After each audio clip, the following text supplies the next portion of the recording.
Hi everyone, I am the Nerdy Movie Guy, and we're here to talk about the 2-episode premiere of Ahsoka. So there's a lot to get into. There's Rebels references, there is exciting things to come from Thrawn, from Ezra. There's a lot, so we're going to try to unpack it piece by piece. So let's get this thing out of here. Okay, so the first episode starts with space. What I mean by that is we see this New Republic ship. They're transporting a prisoner. Now, in the first few scenes, Baylan Skoll makes his debut. We finally see him and his apprentice on the big screen. Now, I don't know about you guys, but I was saddened by Ray Stevenson's passing. I haven't seen him in a whole lot, but when I heard that he was going to be in Ahsoka and that he had passed, I wanted to see more of his work. And I didn't have a lot of time to watch a lot of his movies, but I did watch the movie Punisher that he was in. So I kind of got to see him in an action role before seeing him in Ahsoka. And I know there's kind of mixed reviews with that movie for Punisher, but I thought the action was really cool, and it was cool to see him in that type of a action role. So that builds my excitement to see him in the rest of Ahsoka. Now, the first thing I noticed when they spark their lightsabers, of course, the first shot, they're fighting troopers. So they're not really going to have any issues defeating these guys. But when we move on with the episode and we get a lightsaber fight, I believe there was 2 that I can recall. If there's more, then my memory just isn't fresh enough. But I recall 2 lightsaber fights. And it felt like the prequels. You know, it felt grand. It felt big. It felt like there was actual choreography into these fights again. And that's something that I've wanted for a long time. I was a fan of the Clone Wars, and it's easy to do with animation, but the fights just look good. Now, of course, Season 1, you know, as the animation progresses, it keeps getting better. By the time you get to Season 5 of the Clone Wars, it looks amazing. Season 7, one of the final duels was motion capture, which just makes it look that much better. So to see those kinds of Jedi characters that we got to see really cool lightsaber fights for be in live action now and get the same kind of love and attention and treatment for that kind of fighting style. That was a big takeaway for me. I absolutely loved that. Now, when we get into the cameos, there were small cameos. When we get to Lothal, there's a ceremony, and Clancy Brown plays his character Ryder Azadi. He was the former governor of Lothal in Rebels, and his entrance episode had a neat story with Ezra where it kind of connected to the mystery behind his parents. So to see him portray that character live action, it was wholesome to see. It was really cool. I'm a big fan of Clancy Brown. I thought his character in The Mandalorian was pretty neat. He plays Savage Opress in Clone Wars, which he's one of my favorite characters. So I'm a fan of Clancy Brown. And to see him get to bring a character to live action again where we see his face. In Mando, I forget the name of the species. I know. I don't know all the answers. But the character he played in The Mandalorian was kind of this rough, non-speaking, almost, kind of character. So we didn't get much of Clancy Brown from that performance in that episode. But Ryder Azadi, even though he was in it for a short time, we got to see the ambiance behind his character. We got to see his portrayal, and you can tell that he loves Star Wars. You can tell that he's passionate about these characters. So not only did we get Ryder Azadi, we got Jai Kell. I can't remember the name of the episode Jai Kell was in, but he was in an episode of Rebels in, I believe, Season 1. And as far as I recall, he never came back. He was a 1-episode character, and now here he is in Ahsoka. I don't know if he's going to have a large role. I'm pretty sure it was probably just a one-time cameo kind of thing for the character of Jai Kell, but you never know. They could always go back to Lothal. In Rebels, the whole thing about the show is it starts in Lothal when the Rebels want to free Lothal from the Empire, but the Empire keeps growing and growing and growing, and they can't take on the Empire on their own, not without a big fleet. So the series goes on, they fight across the galaxy. By the time the final season comes around, the fight goes back to Lothal in what I believe is the second half of the final season.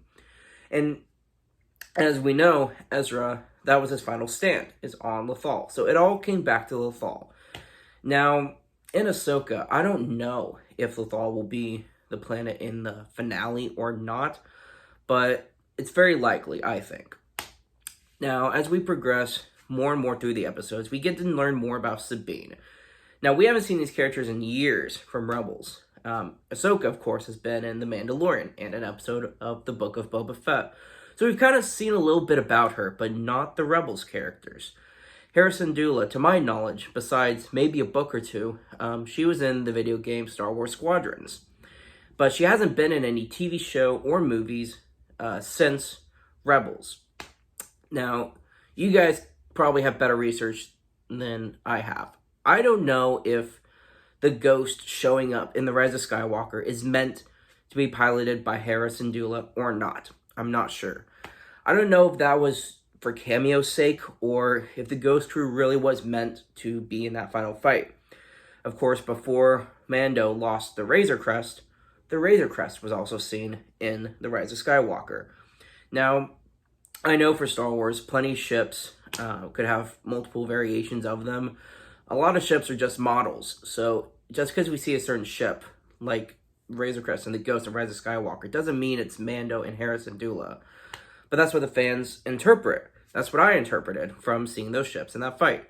So, I don't know if that's supposed to spoil that certain Rebels characters will survive to that long, or if that was just a cameo that they wanted in the movie at that time.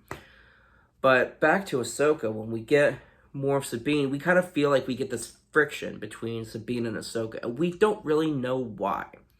Even in the first 2 episodes, we don't really fully understand what exactly it was that made one or the other walk away. Because unless I missed something, we still didn't understand who walked away from the other. We get the feeling Ahsoka did, but we also learned that Ahsoka had a lot to do with that, or Sabine had a lot to do with that as well.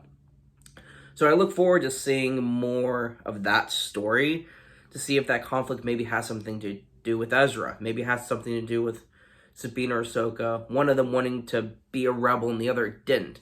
I'm not sure. Looking forward to the rest of that story. So as we progress, we start getting more and more character building, but it feels slower. This feels like it's going to be a slow burn style story for at least the main characters, because there's so much. There's the New Republic, then there's Hera's personally involved. Sabine has her own thing going on before she teamed up with Ahsoka. Ahsoka has her own thing. We got Baylan Skoll and his crew over there. So there's a lot going on in this show, and it feels like there's more characters and stories than in The Mandalorian and in the Book of Boba Fett. Probably even Kenobi as well. So I think this show has a ton of potential as far as branching out multiple characters and stories at a time, which I hope they do. I hope we get a follow-up and a follow-through with these characters and stories. Now, when Baylan was at what I believe was called the Eye of Sion, he looks up into the sky, and for a split second, I could swear we see a Purrgil. I don't know if this is supposed to be Baylan seeing things, being at the Eye of Sion. I don't know if this is supposed to be a sneak peek into the Purrgil having involvement with this other galaxy. So that's a new concept that we haven't really had in Star Wars media in a long time. I didn't read the books. I wish I had, but there are so many Star Wars stories I know that are in the books that are better than some of the shows or movies of Star Wars. But to my knowledge, and you guys please correct me if I'm wrong, but the Yuzang Vong, I believe, came from another galaxy.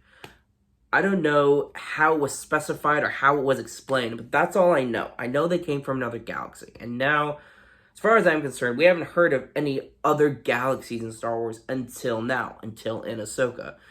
And from the Rebels finale, we know that Ezra used the Purrgil to jump to hyperspace, and Ezra and Thrawn were lost. We don't know where they went, but now, fast forward, now we're in Ahsoka, and Morgan Elizabeth is saying that Thrawn is banished. So it makes me wonder, had Thrawn or Ezra returned at some point between Rebels and Ahsoka, and there's a story that we're just not knowing anything more about yet? Or is that what the Purrgil did? Did they really take them straight to another galaxy? I wonder if the Purrgil will be important, or if they're just going to be there for a Rebels cameo's sake. I'm not sure. But I am excited to see what's going on with the rest of this series. I am definitely looking forward to seeing Thrawn. I want to see more of his live-action performance. I want to see what they're going to give him. Is he going to get some kills? Is he going to push the story forward? Or is he just going to be there for the sake of he's been talked about long enough at this point? So I'm looking forward to a lot of different parts of Ahsoka. But the thing I'm looking forward to most is Baylan Skoll. I think Ray Stevenson is a great actor. I think Baylan Skoll is a great character. And I just want to see more of him and his apprentice. The other thing I'm looking forward to most is, I can't cite the source, but I remember reading that Ray Stevenson has suggested that there was a lot involved with the lightsaber fights as far as the stunt coordinators and the choreography. According to him, there was a lot involved, and I think based off of the first 2 episodes, it shows, because the lightsaber fights really looked like they've progressed. I know Mando, there really wasn't a lightsaber fight, but there were people who would fight those who had the dark saber from time to time. So there was sword fights, if you will, every now and then. And I know Mando wasn't really trained how to use a weapon like the dark saber, but the fights just felt slightly underwhelming from time to time, just because of the Clone Wars, because of the prequels, because of the original trilogy. We have had so many grand, thematic, big fights, and the ones in Mando just kind of felt underwhelming. And I get it, it's part of the story, but regardless, seeing choreographed lightsaber fights in Ahsoka was just a breath of fresh air, and I can't wait to see more of them. So that has been my review of the first 2 episodes of Ahsoka. Let me know in the comments what you think. Do you think Thrawn will be a big vocal point moving forward? Think he'll be there for cameo's sake? Let me know your thoughts. I'd love to hear more from Star Wars fans about what you think of this new series we've been given. All right, see you later, guys.